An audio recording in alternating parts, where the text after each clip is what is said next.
In the beginning was the Logos, the Big Bang, the primordial Om. Big Bang theory says that the physical universe spiraled out of an unimaginably hot and dense single point, called a singularity, billions of times smaller than the head of a pin. It does not say why or how. The more mysterious something is, the more we take for granted that we understand it.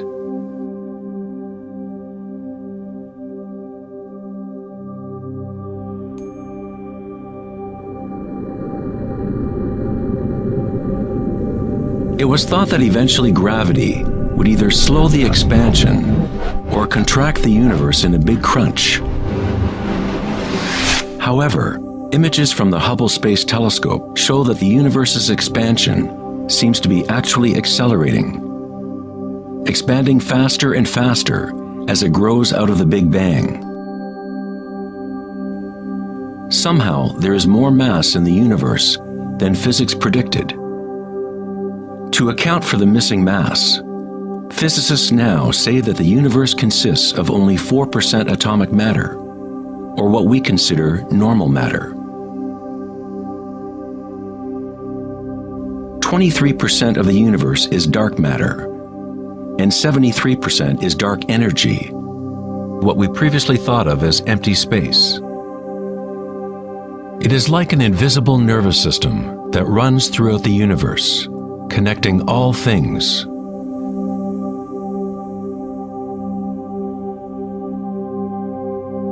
The ancient Vedic teachers taught Nada Brahma, the universe is vibration. The vibratory field is at the root of all true spiritual experience and scientific investigation. It is the same field of energy that saints, Buddhas, yogis, mystics, priests, shamans, and seers have observed by looking within themselves. It has been called Akasha, the primordial Om, Indra's net of jewels, the music of the spheres, and 1,000 other names throughout history.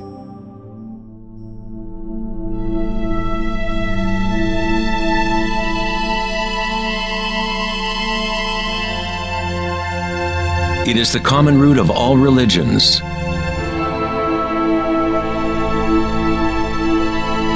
and the link between our inner worlds and our outer worlds.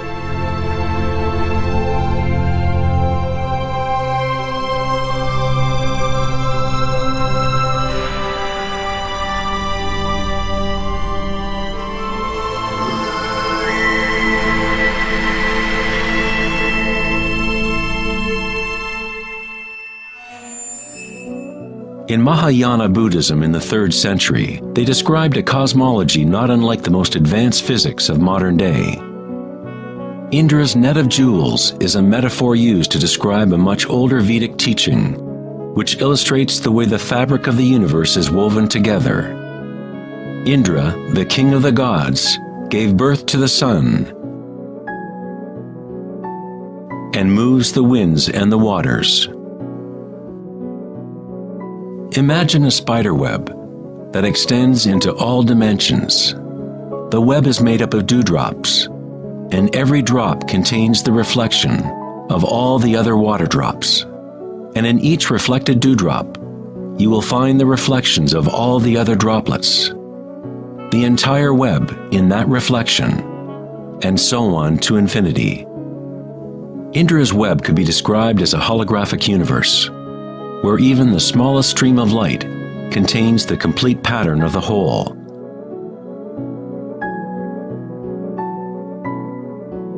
The Serbian-American scientist Nikola Tesla is sometimes referred to as the man who invented the 20th century.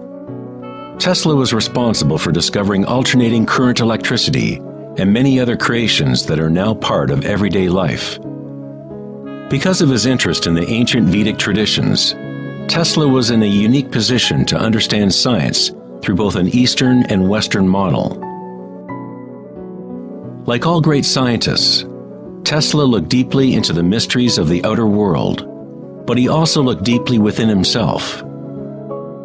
Like the ancient yogis, Tesla used the term Akasha to describe the etheric field that extends throughout all things. Tesla studied with Swami Vivekananda, a yogi who brought the ancient teachings of India to the West. In the Vedic teachings, Akasha is space itself, the space that the other elements fill, which exists simultaneously with vibration. The two are inseparable. Akasha is yin to prana's yang.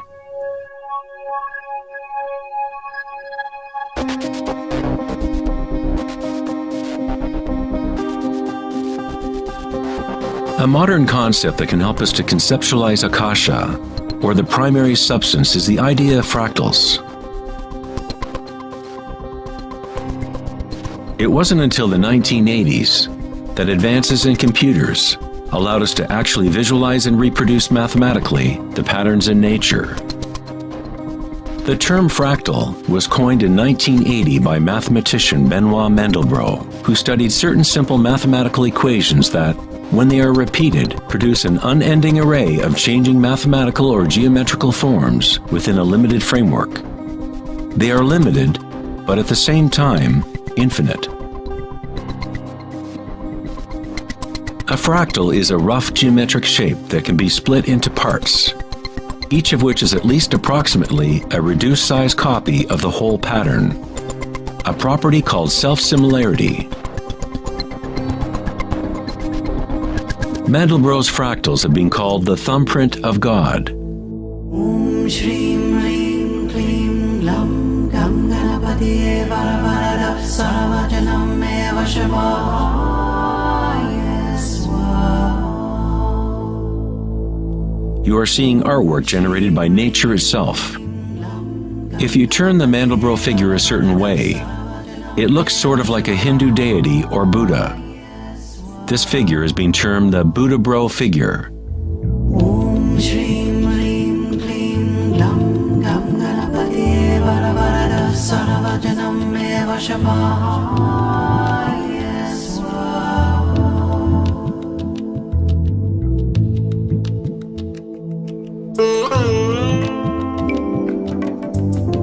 If you look at some forms of ancient art and architecture, you will see that humans have long associated beauty and the sacred with fractal patterns.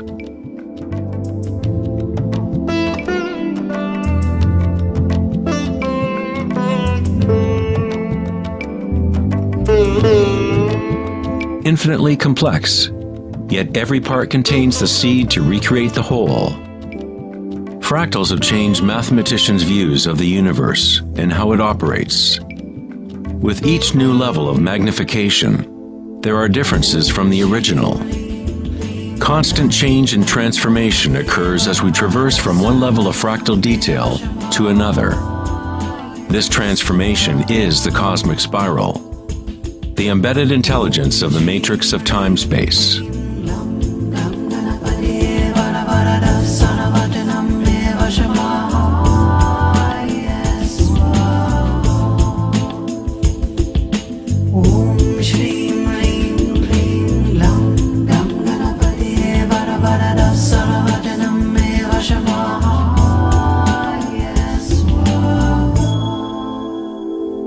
Fractals are inherently chaotic, full of noise and order.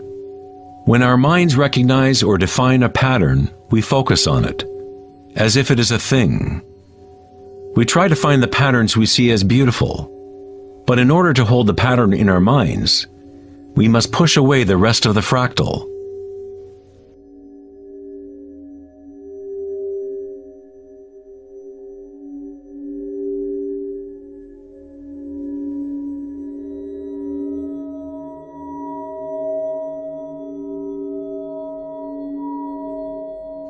To comprehend a fractal with the senses is to limit its movement. All energy in the universe is neutral, timeless, dimensionless. Our own creativity and capacity for pattern recognition is the link between the microcosm and macrocosm, the timeless world of waves and the solid world of things. Observation is an act of creation through limitations inherent in thinking. We are creating the illusion of solidity, of things by labeling, by naming. The philosopher Kierkegaard said, "If you name me, you negate me." By giving me a name, a label, you negate all of the other things I could possibly be. You lock the particle into being a thing by pinning it down, naming it. But at the same time, you are creating it, defining it to exist. Creativity is our highest nature. With the creation of things comes time, which is what creates the illusion of solidity.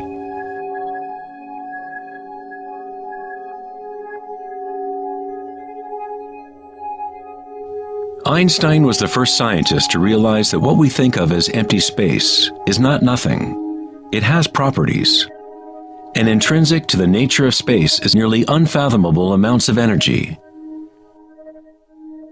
The renowned physicist Richard Feynman once said, "There is enough energy in a single cubic meter of space to boil all the oceans in the world." Advanced meditators know that in the stillness lies the greatest power. The Buddha had yet another term for the primary substance, what he termed kalapas, which are like tiny particles or wavelets that are arising and passing away trillions of times per second.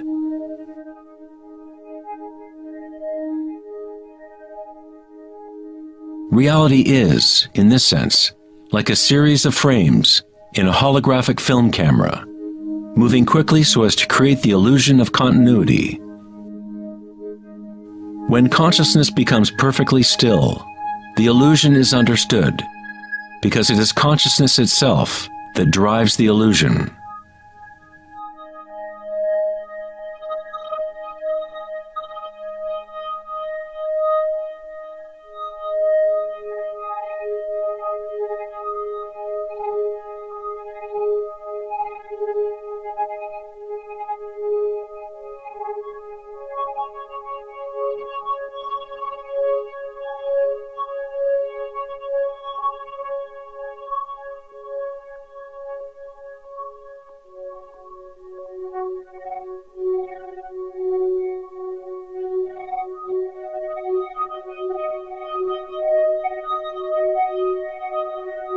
In the ancient traditions of the East, it has been understood for thousands of years that all is vibration. Nada Brahma, the universe is sound. The word nada means sound or vibration, and Brahma is the name for God. Brahma simultaneously is the universe and is the creator. The artist and the art are inseparable. In the Upanishads, one of the oldest human records from ancient India, it is said, Brahma the creator, sitting on a lotus, opens his eyes, and a world comes into being. Brahma closes his eyes, and a world goes out of being. Ancient mystics, yogis, and seers have maintained that there is a field at the root level of consciousness. The Akashic field, or the Akashic records, where all information, all experience, past, present, and future, exists now and always. It is this field or matrix from which all things arise, from subatomic particles to galaxies, stars, planets, and all life.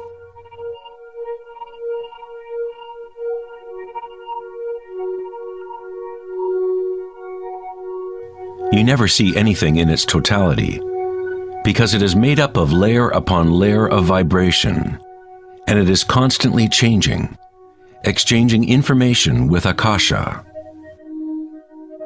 A tree is drinking in the sun, the air, the rain, the earth. a world of energy moves in and out of this thing we call a tree. When the thinking mind is still, then you see reality as it is, all aspects together.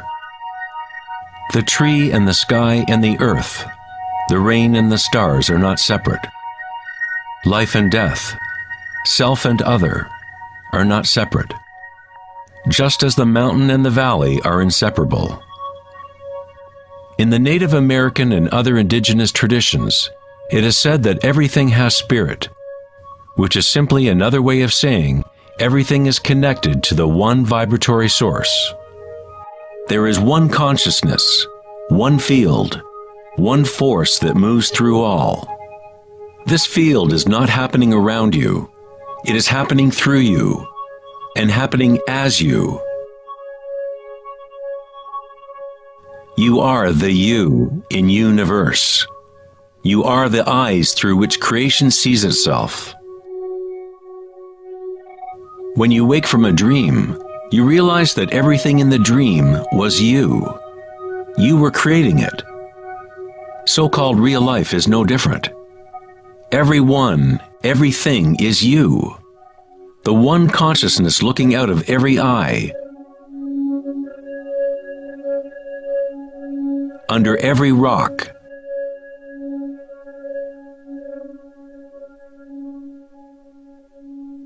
Within every particle.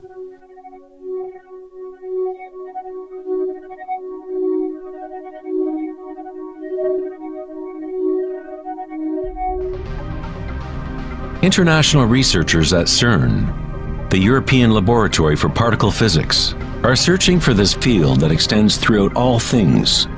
But instead of looking within, they look to the outer physical world. Researchers at the CERN laboratory in Geneva, Switzerland, announced that they had found the Higgs boson, or the God particle.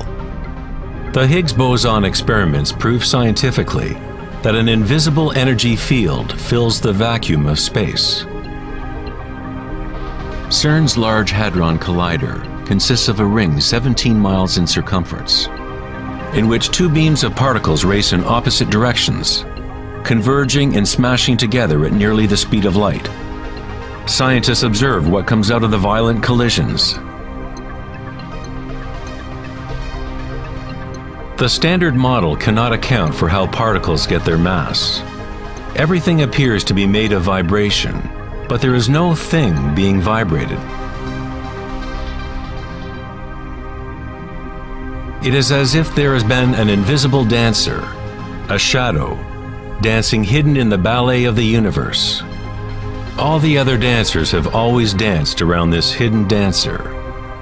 We have observed the choreography of the dance, but until now we could not see that dancer.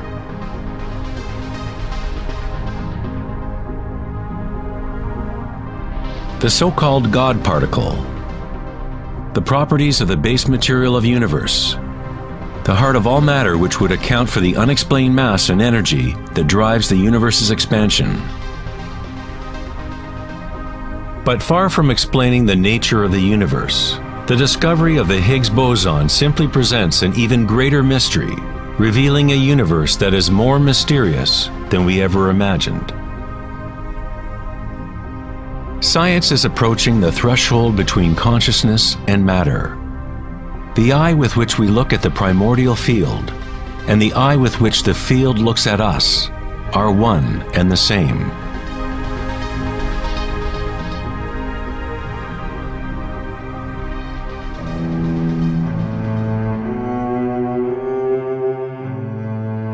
The German writer and luminary Wolfgang von Goethe said, "The wave is the primordial phenomenon which gave rise to the world." Cymatics is the study of visible sound. The word cymatics comes from the Greek root cyma, which means wave or vibration.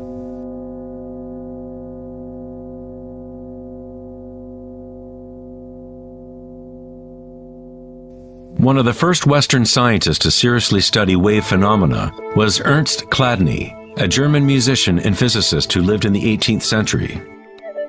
Chladni discovered that when he spread sand on metal plates and then vibrated the plates with a violin bow, the sand arranged itself into patterns. Different geometrical forms appeared depending on the vibration produced.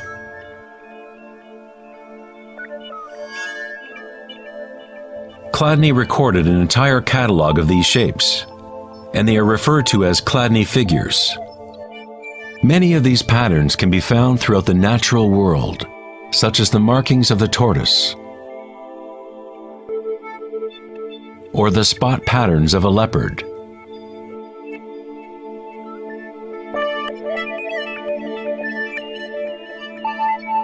Studying Chladni patterns or cymatic patterns is one secret way in which high-end guitar, violin, and other instrument makers determine the sound qualities of the instruments they make.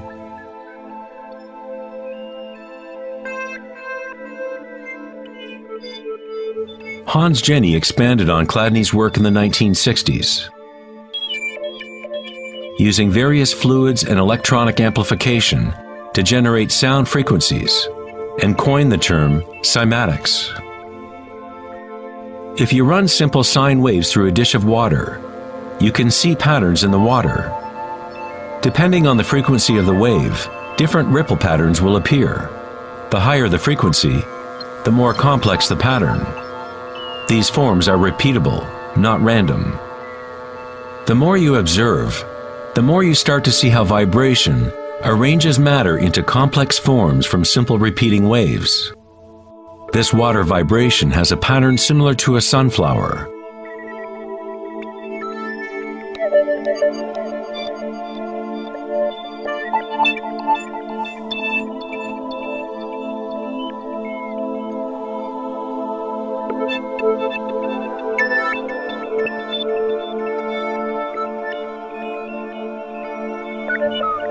Simply by changing the sound frequency, we get a different pattern.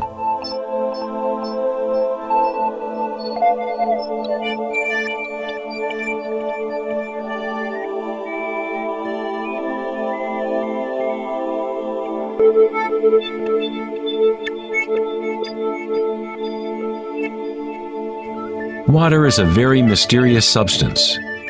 It is highly impressionable. That is, it can receive and hold on to vibration. Because of its high resonance capacity and sensitivity, and an inner readiness to resonate, the water responds instantaneously to all types of sonic waves. Vibrating water and earth make up the majority of mass in plants and animals. It is easy to observe how simple vibrations in water can create recognizable natural patterns.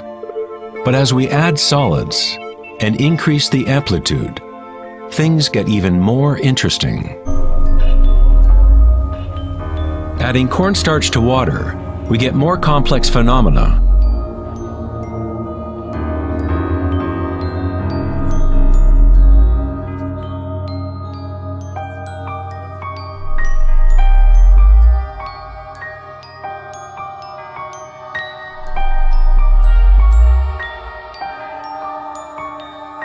Perhaps the principles of life itself can be observed as vibrations move the cornstarch blob into what appears to be a moving organism.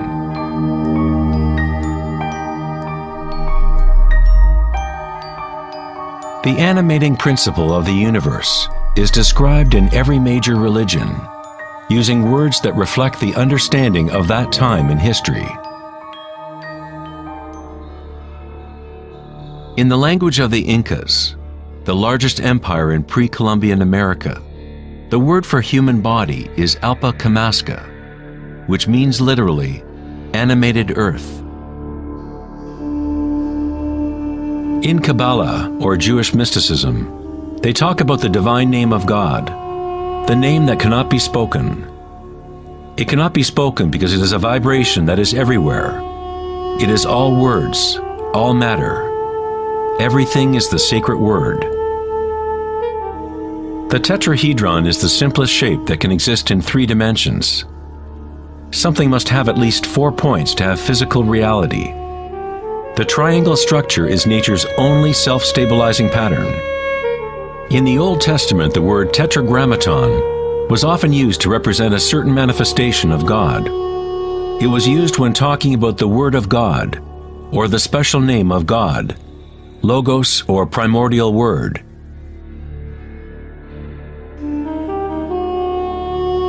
The ancient civilizations knew that at the root structure of the universe was the tetrahedral shape. Out of this shape, nature exhibits a fundamental drive toward equilibrium, Shiva, while it also has a fundamental drive towards change, Shakti.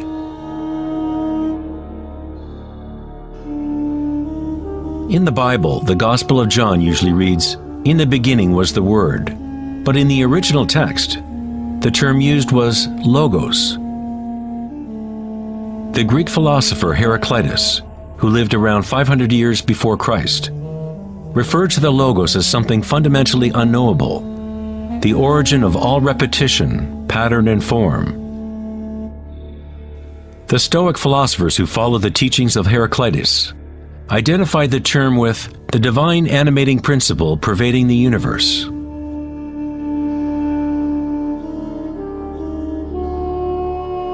In Sufism, the Logos is everywhere and in all things. It is that out of which the unmanifest becomes manifest.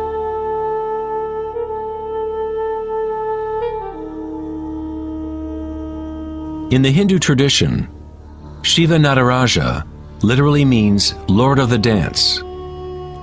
The whole cosmos dances to Shiva's drum.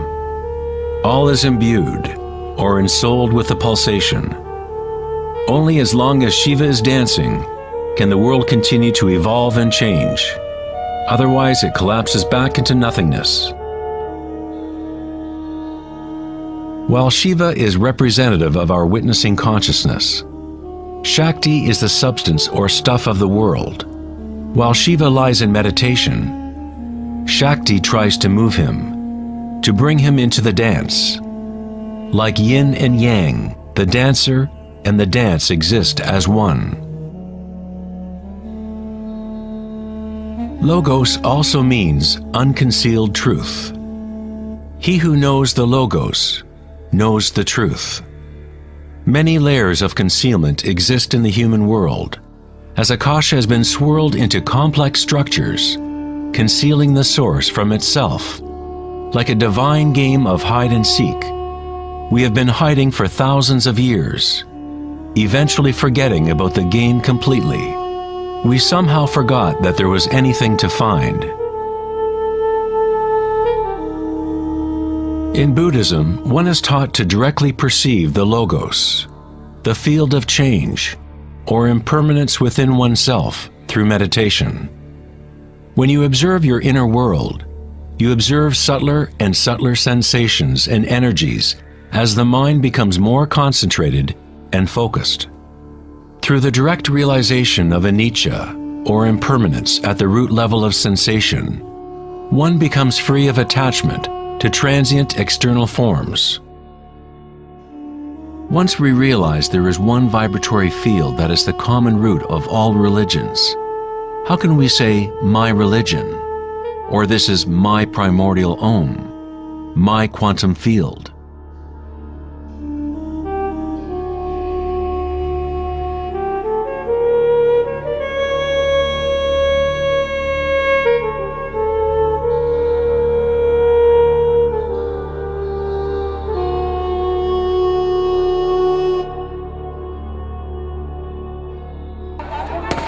The true crisis in our world is not social, political, or economic.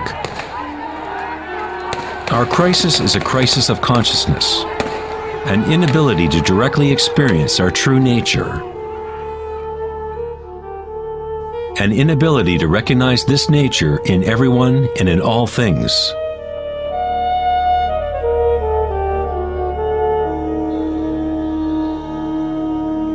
In the Buddhist tradition, the Bodhisattva is a person with an awakened Buddha nature. A Bodhisattva vows to help to awaken every being in the universe, realizing that there is only one consciousness. To awaken one's true self, one must awaken all beings,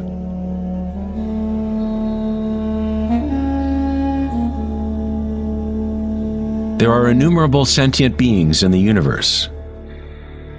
I vow to help them all to awaken. My imperfections are inexhaustible. I vow to overcome them all. The Dharma is unknowable. I vow to know it. The way of awakening is unattainable. I vow to attain it.